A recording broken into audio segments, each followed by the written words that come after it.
کافر کہہ کے گئے، ایک دوسرے سے اپنی مسجدیں الگ کر کے گئے، چندہ بک الگ کر کے گئے، یہ ساری گندگی اگر میرے اندر نہیں ہے تو تمہیں اس بات کا غم کیوں نہیں جا رہا؟ آپ کو ہمیں غم اس بات کا نہیں ہے کہ ہمارے اندر سے آپ کے اندر سے گندگی نہیں ہے، ہمیں غم اس بات کا ہے وہ گندگی بہت چھوٹی تھی، وہ تو بالکل ایک محدود سا ایک سرکل تھا، جو گند آپ پھیلا رہے ہیں وہ سارے گند کو اکٹھا کر لیں تو آپ کے گند کا وہ 10% بھی نہیں بنے گا، آپ اتنا زیادہ گند کر رہے ہیں۔ مان لو کہ نہیں ہے میرے اندر وہ گندگی، نہیں مانتے، اور صرف اتنا کہتے ہیں اپنے لیے کہتے ہیں کہ مان لو میرے اندر نہیں ہے یہ گندگی، اور ہم کہتے ہیں ہم نہیں مان رہے کیونکہ نظر آ رہی ہے آپ کی گفتگو میں، آپ کے یہ جو ویڈیوز ہیں اس میں آپ کا جو انٹینشن ہے وہ نظر آتی ہے۔ آپ کہتے ہیں بار بار میری ویڈیوز دیکھو، میرے ویوز، میرے سبسکرائبرز، میری فلاں ویڈیو، یہ آپ ہی کہتے ہیں میں نے یہ کیا۔ آپ تو سیلف کلیمڈ یہ سارا کچھ ہے نا، کون آپ کے بارے میں کہتا ہے؟ اعلیٰ حضرت کو اعلیٰ حضرت تو لوگ کہتے ہیں نا، احمد رضا خان بریلوی کو امام لوگ کہتے ہیں نا، آپ تو خود اپنے آپ کو امام لکھنا شروع ہو گئے ہیں، آپ تو خود سیلف اکلیمڈ، آپ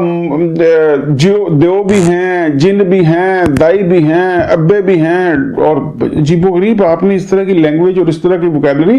کہ آپ تو وہ کچھ ہیں جو دین میں پہلے کچھ بھی نہیں تھا، تو اسی کو تو گند کہتے ہیں، اور کس کو گند کہتے ہیں؟ نہ کافی نہیں بلکہ یہ بھی کہنا پڑے گا کہ ان کے اندر یہ گندگی موجود تھی، اور پھر اینڈ پہ جب آپ یہ بھی کہیے کہ آپ کے بزرگوں میں وہ گندگی موجود تھی، بالکل نہیں کہیں گے۔ ہمارے بزرگ جتنے بھی بزرگان دین تھے، جتنے بھی عالم ہیں، ان میں چھوٹی موٹی خامیاں تھی ہیں، ہوں گی، ہم انسان ہونے کی ان کو رعایت دیتے ہیں، انہیں جو سمجھ آیا، جس طرح سمجھ آیا، پڑھ لکھ کے آیا، اور پڑھنے لکھنے کے بعد انہوں نے وہ بیان کر دیا عوام کے لیے۔ ایٹ لیسٹ ان کی اس بات پہ ہمیں شک نہیں کہ دل سے، جیسے ڈاکٹر اسرار صاحب ہیں،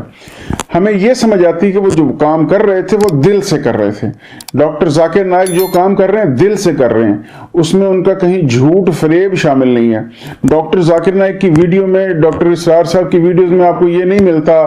کہ میری اتنی ویڈیوز ہیں، میرے اتنے لیکچرز ہیں، میری اتنی ریکارڈنگز ہیں، میری فلاں پہ ریکارڈنگ ہے، میری سیلف پروجیکشن، میرے اتنے ویوز ہیں، میرے اتنے ماننے والے ہیں، وہ نظر آتے ہیں۔ ڈاکٹر ذاکر نائک کا 10 لاکھ کا مجمع ٹی وی پہ بیٹھا نظر آتا ہے۔ آپ کا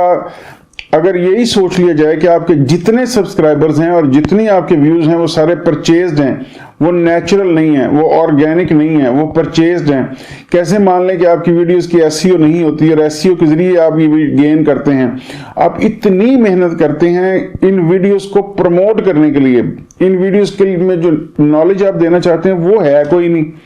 ڈاکٹر ذاکر نائک، ڈاکٹر اسرار صاحب کی جو ویڈیوز ہیں وہاں پہ یہ کوشش نظر نہیں آتی کہ مجھ سے امپریس ہو جائیے۔ وہ دوسری ساری دنیا کو غلط کہہ کے خود کو ٹھیک نہیں کہتے، ان کا علم نظر آتا ہے، وہ بات کرتے ہیں ان کا علم نظر آتا ہے، ان کی تفسیریں ہیں، ان کی جو گفتگو بھی ہے at least doctor Zakir Naik کی، تو وہ نظر آتا ہے کہ وہ نالج والا بندہ ہے، وہ نالج پہ بات کرتا ہے، اسی لیے لوگ اس کے ہاتھ پہ اسلام قبول کر رہے ہیں۔ تو آپ اپنے علاوہ کسی اور کو کچھ نہیں سمجھتے، اس کو ہم کہتے ہیں خود پسندی، اور آپ اس بیماری کا بڑی شدت سے شکار ہیں۔ آپ کو مشہور ہونے کا شوق ہے، دیٹس آل۔ عالم بھی نہیں ہیں آپ، انجینئر بھی کوئی 3rd کلاس آپ رہے ہوں گے بھائی، کیونکہ اتنی جلدی چھوڑ کے نکل لیے وہاں سے، ورنہ آپ اپنے کام سے، مطلب اتنے بڑے عالم ہیں کہ تعلیم انہوں نے انجینئرنگ کی حاصل کی، ان کی گفتگو میں کوئی سائنس نظر نہیں آتی کہ بندہ کو سائنٹیفک سوچ رکھنے والا ہے۔ اور آپ اس طرح کے آدمی ہیں کہ جنہوں نے اپنے جس نالج کو حاصل کیا، جس کی باقاعدہ ڈگری لی، اس حوالے سے آپ نے کچھ ایجاد کیا،